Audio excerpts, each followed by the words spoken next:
and I continue to buy. I cannot believe that there will not be residual effects from printing fake money. And we're seeing the whole world say the same thing. We heard the EU president explain that this past couple of days. Having said that, what we're looking at, as I said, the commercial real estate collapse. From there on, it goes much worse. And we're going to move into the Greatest Depression. And we say the Greatest Depression because back then, and by the way, they keep using the Depression as a model to build our way out of. And this is the 21st century, if anybody hasn't woken up yet. What goes on back then doesn't apply now. And among the differences, back then most people didn't own homes. They didn't have credit cards. There weren't $14 trillion in debt. We had trade surpluses. We weren't $700 billion in the hole each year, and we had budget surpluses. What are we at now? About, depending on whose numbers you're looking at, like $13 trillion and counting with each new bailout. We are 1-to-1 in the debt that we recognize, the national debt with our GDP, and that by anybody's accounts, World Bank, International Monetary Fund, makes us a third world country. Exactly. We're an underdeveloping nation. And then when you look at also, back then, we had a manufacturing base to push us out of this when World War II began. We were the world's leader in manufacturing. We don't have that anymore. We've lost our productive capacity. And when you listen to President Obama, and you have to listen very carefully, the only three things he keeps saying over and over again: education, healthcare, energy. Education and healthcare are not productive capacities, and the energy solutions that he's looking at are minimal. And I want to say that because that's one of the only ways that we believe we can get out of this. When you go back to the 1990s, remember the Clinton mantra running against Bush, it's the economy, stupid. We were going into very bad times, and we were in them. What got us out of the 1990s recession was a productive capacity, the Internet revolution. We're all living lives differently because of products that were invented, designed, manufactured, marketed, and serviced, and all the ancillary systems around it. So, Gerald, I got to bring you back here, brother, because I don't want to lose track of time, and I want to cover those 3 points: your vision for the next 12 months, your vision of 2012, and leave a couple minutes at the end so we can talk to people how they can get around this. So, what do you see in the next year? The vision for the next 12 months is we're going to start moving into the Greatest Depression. And then as we're looking toward 2012, and again, we've written this months ago, almost a year ago, tax revolts, they're happening now.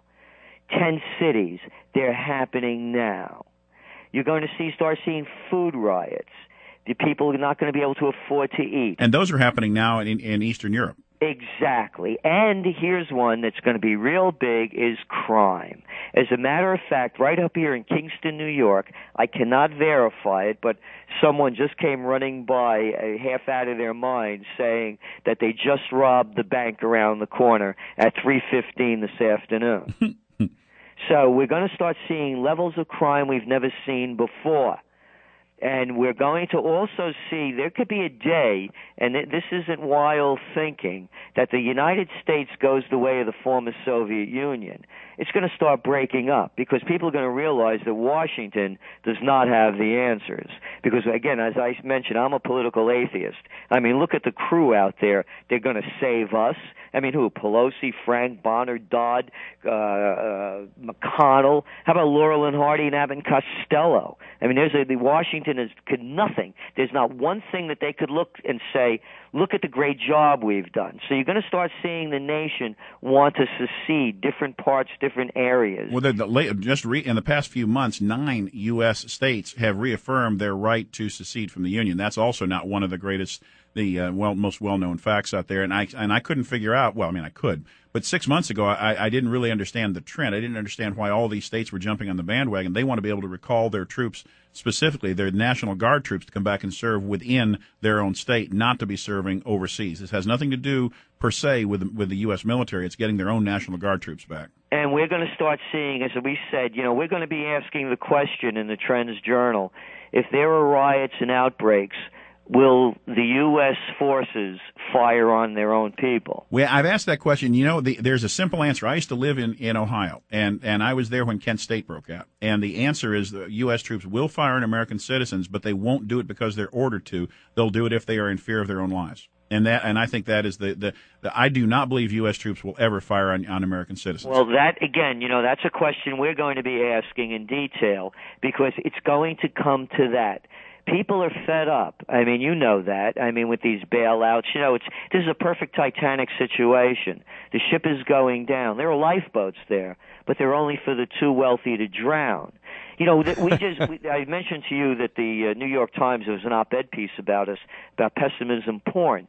So we went back and we looked at an op-ed piece that we did for the New York Times in 1998. It was called Capitalism for Cowards.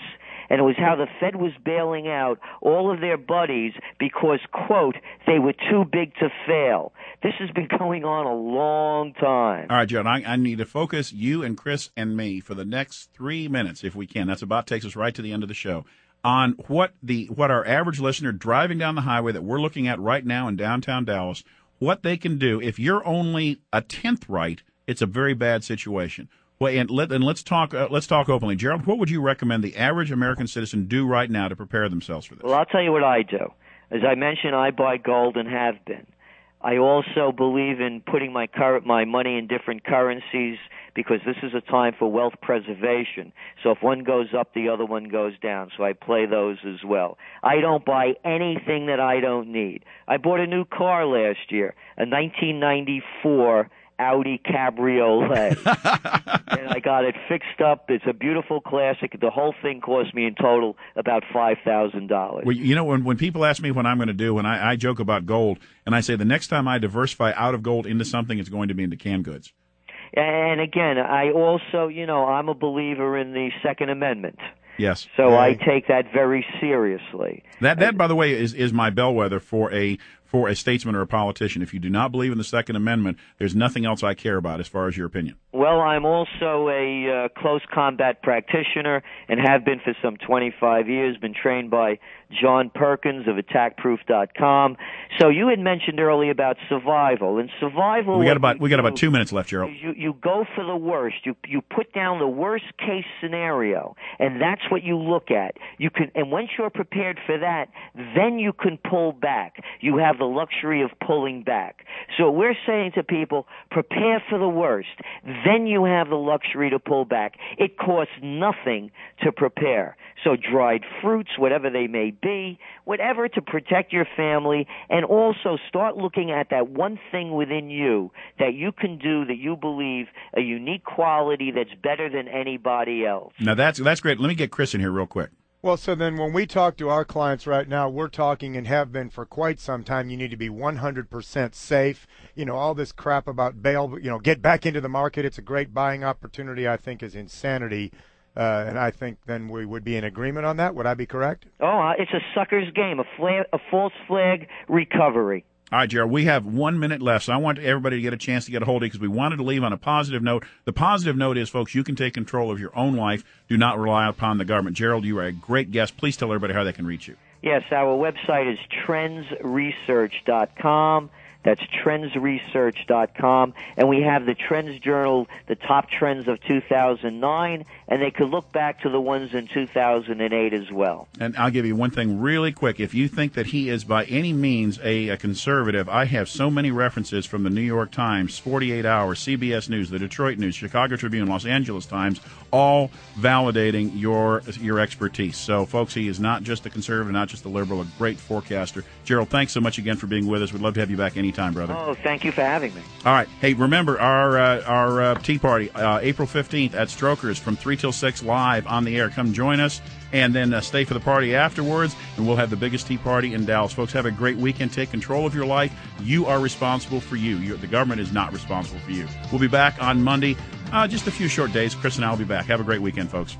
You've been listening to the Wall Street Shuffle with Dan Kofal. The views and opinions expressed on this program are not necessarily those of this station or Clear Channel Communications.